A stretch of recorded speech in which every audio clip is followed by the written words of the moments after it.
Hello అండి, welcome back to తోటికోడళ్ళు జోడి. నేనండి మీ చిన్న తోటికోడల్ని. ఈరోజు పన్నీర్తో దాబా స్టైల్ పన్నీర్ బుజ్జి ఇంట్లోనే సింపుల్గా ఎలా చేసుకోవాలో చూపించిపోతున్నానండి. ఈ పన్నీర్ బుజ్జి చపాతీల్లోకి బెస్ట్ కాంబినేషన్. ఎక్కువ మసాలాలు లేకుండా టేస్టీగా ఎలా చేయాలో చూపించిపోతున్నానండి.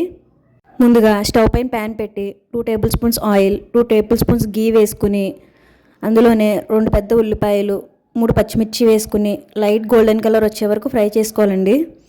ఇది బాగా ఫ్రై అయిన తర్వాత 1 టేబుల్ స్పూన్ శనగపిండి వేసి కొంచెం లైట్గా ఫ్రై చేసుకోవాలి. శనగపిండి వేయడం వల్ల పన్నీర్ బుజ్జి టేస్ట్ అలాగే కన్సిస్టెన్సీ చాలా బాగుంటుందండి.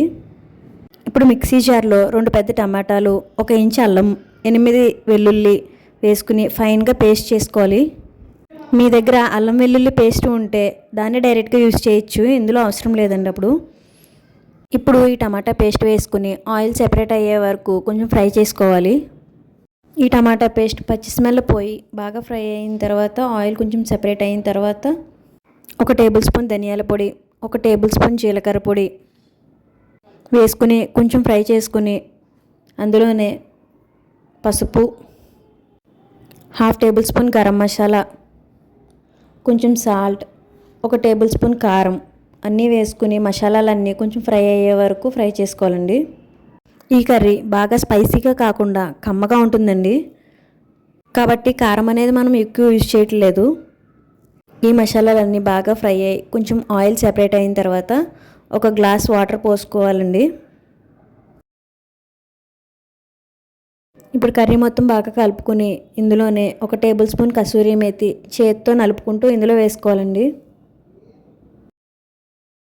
కసూరి మేతి మాత్రం అస్సలు స్కిప్ చేయకండి, టేస్ట్ మొత్తం ఇందులోనే ఉంది. ఇప్పుడు కర్రీ మొత్తం ఒకసారి కలుపుకొని మూత పెట్టి ఒక 5 మినిట్స్ మీడియం ఫ్లేమ్లో ఉడకనివ్వాలండి. ఇది కొంచెం ఉడికి దగ్గర పడేలోపు ఒక 200 గ్రామ్స్ పన్నీర్ని తురుముకుని పక్కన పెట్టుకోవాలండి. చూసారు కదండి కన్సిస్టెన్సీ. ఇది కొంచెం థిక్ అయిన తర్వాత ఇందులోకి సాల్ట్ అలాగే కారం కొంచెం అడ్జస్ట్ చేసుకుని మనం తురుము పెట్టుకున్న పన్నీర్ని ఇందులో వేసుకుని కొంచెం కలుపుకొని మూత పెట్టుకోవాలండి. పన్నీర్ వేసిన తర్వాత మీరు బాగా ఎక్కువ కలిపినట్లయితే పేస్ట్ కింద అయిపోతుంది. అలాగే కొంచెం వాటర్ ఉన్నప్పుడే పన్నీర్ అనేది వేసుకోవాలండి.